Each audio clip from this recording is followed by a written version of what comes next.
morning, I'm Jasmine Anderson. Today, we're launching our new investigative series, Unprotected. The first story focuses on a missing Patchogue girl whose authorities say was the victim of sex trafficking. It's not the only case of like this. It's not the only time that this is happening either in this county or other counties. Coming up in 2 minutes, we'll take you inside Long Island's hidden world of drugs and sex trafficking. Developing now, police are searching for the driver wanted in a deadly hit and run in Elmont. We're told a light-colored SUV hit a 77-year-old man riding his bicycle on Meacham Avenue last night, then left the scene. Police have identified the woman found dead on a boat docked at the Montauk Yacht Club. They say she is 33-year-old Martha Nolan Osatara of Manhattan. No word on her cause of death. Only in Newsday, the LIRR union president is calling for a strike vote. It comes amid an impasse in negotiations for a new contract. MTA officials call the move premature, saying it could be years before workers legally walk off the job. A new study is looking at the lasting effects from Superstorm Sandy. Researchers at Weill Cornell found people in flooded areas were at an increased risk of dying 5 years after the storm. They may need to use some of their savings for repairs of their home, and then that means that those savings are not available for if they have health problems down the road. The study found the effects were higher in Connecticut and New York City than on Long Island. Young sailors from around the country are competing in the waters off Long Island. The 4-day C420 North American Championships Regatta kicks off today at the Sayville Yacht Club. Loehmann's is making a comeback. The iconic retailer plans to open pop-up stores across the country, starting with the Tanger outlets in Deer Park. You can shop from August 22nd to September 1st. Your Wednesday weather. More haze today, but there is relief on the way. You can see the haze here this morning at Conscious Point Marina in Southampton. That widespread haze is sticking around with us all day today, but cleaner air on the way tomorrow afternoon. Cooler today, highs only near 80 degrees. Sunny skies tomorrow into Friday and all through the weekend. Temps start to creep up again next week.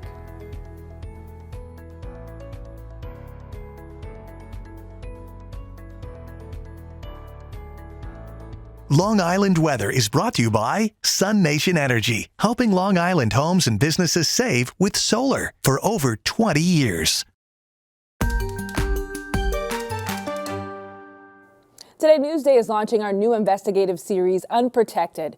This first report focuses on a stolen innocence of a Patchogue girl whose disappearance made headlines. A warning, the case involves allegations of sex trafficking of a child, kidnapping, drug use, and rape. Sherry Einhorn brings us the story.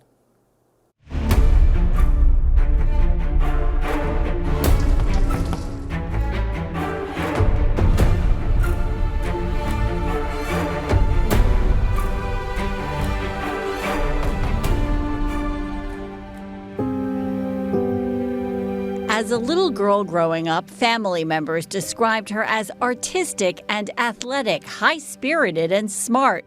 She was someone who picked things up easily and could have done anything she wanted to. But something changed that altered the path her life would take. I feel very sorry for her because, she's broken. She's so broken. That's what hurts me.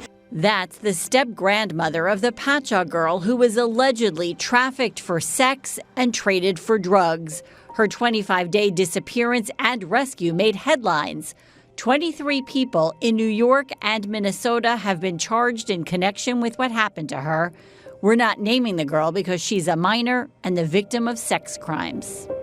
At a time when most teenagers are shopping at the mall, juggling middle school, and experiencing first crushes, this now 15-year-old already knows the rush of crack cocaine and the trauma of allegedly being raped by men older than her father. Newsday reviewed hundreds of pages of documents related to the teen's case and also interviewed dozens of people. Her parents, Melissa Dervey and Frank Gervasi, divorced when she was 4. Gervasi runs an auto detailing business out of his father's auto body shop in Setauket. When his daughter disappeared, he launched a social media campaign all about his search for her. We love you very much. We miss you, and we want you to come home. People following the story noticed Gervasi and his new wife, the girl's stepmother, were also active on Pornhub, promoting live sex shows and posting amateur sex videos. Some of those videos were recorded in the home where they all live. A former classmate of the girl says the girl showed one of her dad's sex videos to her friends. We tried to talk to her dad several times, but he wouldn't answer questions. I don't want to talk to anybody right now. I told you that. Dervey is a teacher's assistant in Dix Hills. She wouldn't talk to us. Outside her Melville home, though, the teen's maternal grandmother, Karen Dervey, did speak briefly. We're not public. We're very private. We don't want to go public. At a young age, you're already vulnerable. You're vulnerable because of your age, period. Farida Castillo works with victims of sex trafficking. So I think we, as a society, over-sexualize, hypersexualize young children, and then they are younger and younger and younger being exposed to it. When you normalize sexual behavior in the way that anyone who probably is seeing it at home would, that makes you more susceptible to someone taking advantage of you. When the girl was just 12 years old, 19-year-old Brandon Keyser was charged with statutory rape. He admitted to having sex with her at a Holtzville movie theater. In an email to Newsday, he claims Gervasi knew my age since day one. He told me his daughter was 2 years younger than me.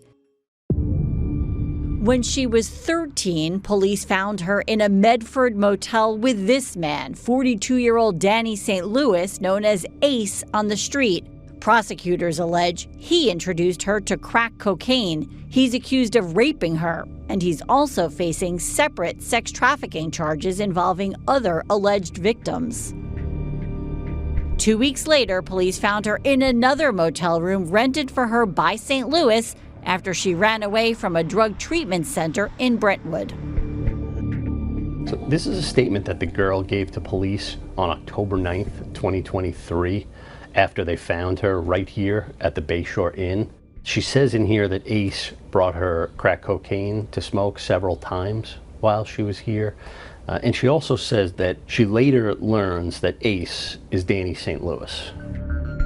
A few months later, in February 2024, she was certified by New York State as a trafficked person, which meant she was entitled to certain services like tutoring and therapy. Based on what we found, it appears that the systems in place to help a troubled girl like this didn't work. Newsday reached out to Child Protective Services about the girl's case. CPS records are not public, and officials there refused to comment on the case. Because of her love of horses, her father pushed for equine therapy at this Rocky Point horse farm. Hi, is this Stephanie? We spoke by phone with horse farm owner Stephanie Biondi. She was brought to me by a referral. I worked with her. She came to the barn for a short amount of time, and that was really about it. Anything past that, I can't describe for you. We found out after that call there were reports the girl was given drugs and alcohol at the horse farm and that men over 20 years old were hanging out with her. We tried Stephanie again, but didn't get a call back. Your call has been forwarded to voicemail. The person you're trying to reach is not available. Because of what's been described as a lack of follow-through from the girl's father, some of her therapies stopped less than 2 weeks before she disappeared from her Patchogue home on December 9th, 2024, and the highly publicized search for her began. A lot of people ask me about background, and there's a little bit of confusion about that, and I really don't want to get into it too much, but she's a beautiful, smart little girl that's had some trouble throughout her life, a lot of trauma that she's hurting from inside. In the more than 3 weeks the teen was missing, she was never more than 25 miles from her home, being kept in places from Bellport to Bohemia to Copiague and Islip. According to court documents, some of the defendants offered her drugs for sex. Others allegedly traded her in exchange for drugs and money. It is unusual in the sense of the scale of it. I think it's a more extreme example of things that go on, but it's not the only case of like this. It's not the only time that this is happening either in this county or other counties. Experts say it happens in hotels, motels, private homes, and online. They admit it's just as easy to buy sex as it is to order a pizza. Within 5 miles of where we sit right now, I can guarantee you someone's being trafficked. The victims could be any age, race, or gender, really. And even if you do come from a good background, every kid is impressionable and everyone's looking for attention, So I think that's where, it could come into play, really, from any family, can be at risk. I just want to put this video out there because the more videos I post on her, the more exposure she gets. Gervasi's flurry of Facebook updates during the search for his daughter seemed to take on a life of their own among those who were involved in and following the search. Do you have the girl and the father there as well? I got a call that she was going to be there. That wasn't here on the phone. January 3rd, 2025, the search came to an end in Islip when the girl was found on this yacht by her father. He repeatedly declined to be interviewed by us, but did give an interview to Dr. Phil 5 days after his daughter was discovered. You have no doubt in your mind that your daughter was the victim of sex trafficking. Is that true? That's 100% correct. With the girl found and in treatment, prosecutors are pushing forward with charges of kidnapping, rape, and sex trafficking. 3 men charged on Long Island are facing the possibility of life in prison. But attorneys for some of the suspects claim the girl said she was over 18. She was there on her own, voluntarily, and that's our position. Even though she's 14 and unable to consent.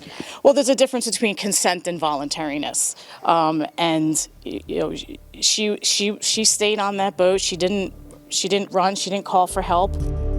In court, though, prosecutors argued the defendants capitalized on the vulnerabilities of a 14-year-old child for their own personal gain. For Newsday TV, I'm Shari Einhorn.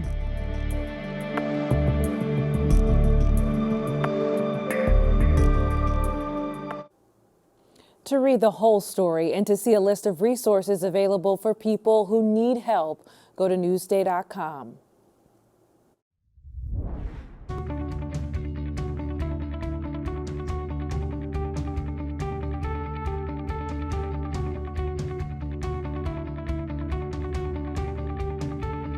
One girl's harrowing story reveals some of Long Island's darkest secrets. A complex story of drug abuse and sex trafficking that led to 23 arrests. Unprotected, now available at Newsday.com/unprotected. You can see more on these stories on Newsday.com and watch us streaming anytime on Local Now, YouTube, and the other services you see right here. I'm Jasmine Anderson. Thank you for watching.